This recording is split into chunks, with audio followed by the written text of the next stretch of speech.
16 నెలల ఆంధ్రప్రదేశ్ రాష్ట్ర పరిపాలన మీద ప్రతిపక్షాలు చేస్తున్న దుష్ప్రచారం మీద ఏ కార్యక్రమం చేసినా విషం జల్లే ప్రయత్నం చేయడం, ప్రజలకు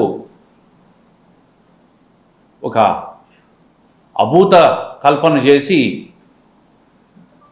ప్రజలను విష ప్రచారంతో నమ్మించే ప్రయత్నం చేస్తూ ఉంటారు.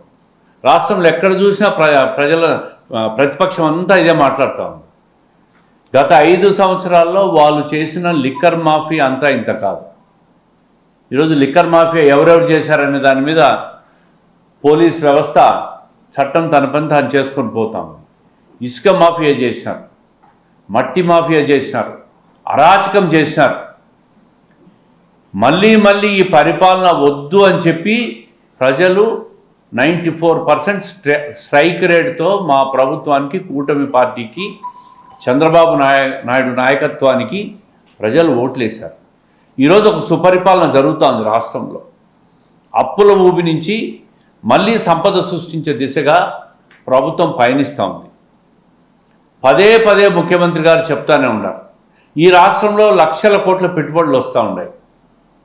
అందరూ చూస్తూ ఉన్నారు, గూగుల్ డేటా సెంటర్ రావడం చూస్తూ ఉన్నారు. అదేవిధంగా కందుకూరులో BPCL రిఫైనరీ పెట్టుబడులతో వస్తూ ఉంది, చూస్తూ ఉన్నారు. అదే కాకుండా RS మిట్టల్ స్టీల్ ఫ్యాక్టరీ విశాఖపట్నంలో వచ్చేదాన్ని చూస్తూ ఉన్నారు.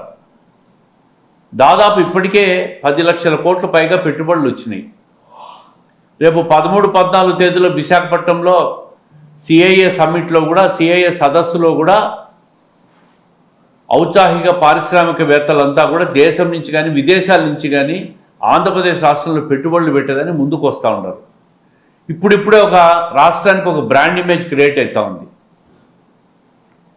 ఈరోజు ఆ పెట్టుబడుల వల్ల రాయలసీమ ప్రాంతంలో మీరు చూశారు, ఓర్వకల్లు, కొప్పర్తి ఇండస్ట్రియల్ హబ్బులుగా తయారవుతూ ఉన్నాయి. MSME యూనిట్లన్నీ కూడా పారిశ్రామికంగా రాష్ట్రం ముందుకు పోతూ ఉంది.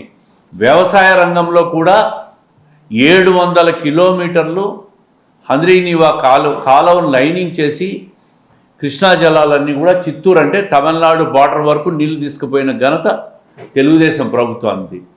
GNS కాలువను కూడా పూర్తి చేసి కడప వరకు రాబోయే 2 సంవత్సరాలు పూర్తి చేస్తామని చెప్పి ముఖ్యమంత్రి గారు హామీ ఇచ్చారు. పోలవరం ప్రాజెక్టు గత ప్రభుత్వంలో 72% పూర్తయితే చంద్రబాబు నాయుడు గారు 19 నుంచి 24 మధ్య పూర్తిగా కుంటుపడిపోయిన విషయాన్ని కూడా రాష్ట్రం ప్రజలందరూ చూసినారు.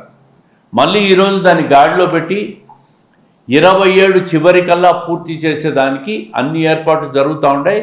పనులు కూడా శరవేగంగా జరుగుతూ ఉన్నాయి. పోలవరం పూర్తయితే కృష్ణా జలాలన్నీ కూడా రాయలసీమకు మళ్ళీ గోదావరి జలాలన్నీ కూడా కృష్ణా డెల్టాలో ఇచ్చేదానికి ఏర్పాట్లు జరుగుతూ ఉన్నాయి. ఈ రకంగా రాష్ట్రం అన్ని రకాలుగా పారిశ్రామిక రంగంగా, వ్యవసాయ రంగంగా ముందుకు పోతూ ఉంది. ఇదే కాకుండా విద్యుత్ శక్తి రంగంలో దేశంలోనే నెంబర్ 1 రాష్ట్రంగా రాబోయే 3.5 సంవత్సరాల్లో రాష్ట్రం డెవలప్ కాబోతూ ఉంది. గ్రీన్ ఎనర్జీ రంగంలో దాదాపు 20,000 మెగావాట్లు వివిధ పారిశ్రామిక సంస్థలన్నీ కూడా ముందుకు వచ్చి రాయలసీమ ప్రాంతం కావచ్చు, ఒంగోలు జిల్లా కావచ్చు, నెల్లూరు జిల్లా కావచ్చు, విశాఖపట్నంలో కావచ్చు పెట్టుబడులు పెట్టి 20,000 మెగావాట్లు పైచిలకు విద్యుత్ రంగంలో ముందుకు పోతూ ఉంది. భవిష్యత్తులో మన రాష్ట్రం నుంచి విద్యుత్తును కూడా ఇతర రాష్ట్రాలు అమ్ముకునే స్థాయికి మనం ఎదగబోతున్నాం. ఇవన్నీ కూడా దీర్ఘకాలిక పెట్టుబడులు, దీర్ఘకాలిక అభివృద్ధి కార్యక్రమాలు. రాష్ట్రం అన్ని రకాలుగా కూడా దీనివల్ల సంపద సృష్టించి ట్యాక్సేషన్స్ పెరిగి రాష్ట్రానికి ఆదాయం వచ్చే పరిస్థితులు వస్తాయి, ఉపాధి దొరుకుతుంది, వ్యాపారాలు ప్రైవేట్ వ్యక్తులకు ఇండైరెక్ట్ వ్యాపారాలన్నీ దొరుకుతాయి. దాదాపు ఏదైతే ఎన్నికల్లో చెప్పిన 20 లక్షల ఉద్యోగ కల్పన అనేది కూడా ముందుకు సాగుతూ ఉంది. వివిధ సంస్థల్లో ఇప్పటికే ఉద్యోగాలు వచ్చినాయి. అదే కాకుండా సంక్షేమ కార్యక్రమాల్లో కూడా ఈ ప్రభుత్వం చెప్పిన ప్రతి సంక్షేమ కార్యక్రమాన్ని కూడా దశల వారీగా అమలు చేశాం. ప్రతి ఒక్కరిలో సంతోషం ఉంది. పట్టణాల్లో మౌలిక సదుపాయాల కల్పనకు వివిధ సంస్థల నుంచి రుణాలు తీసుకుంటున్నాం. Subscribe to Leo News for more videos.